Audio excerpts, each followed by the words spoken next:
రైతు ఆరంభాలు కష్టపడితే ఈ పంట చేతికొస్తే కనీస గిట్టుబాటు ధర లేక రైతు టమాటా పంటని రోడ్డు నీలపాలు చేసిన పరిస్థితులు ఈరోజు కనిపిస్తున్నాయి మనకు.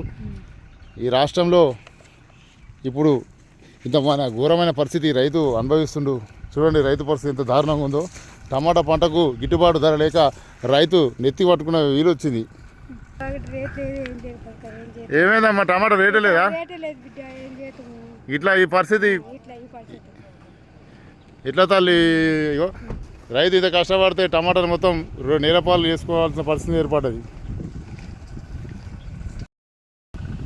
టమాటాకు రేటు లేక టమాటా పంట వేసి రైతు రోడ్డు పాలు కావాల్సిన పరిస్థితి ఏర్పడుతుంది. ఈరోజు రైతులంతా ఎంతో కష్టపడి పంట నేర్చుకుంటే టమాటా గిట్టుబాటు ధర లేక రైతులు ఆవేదన చేశారు.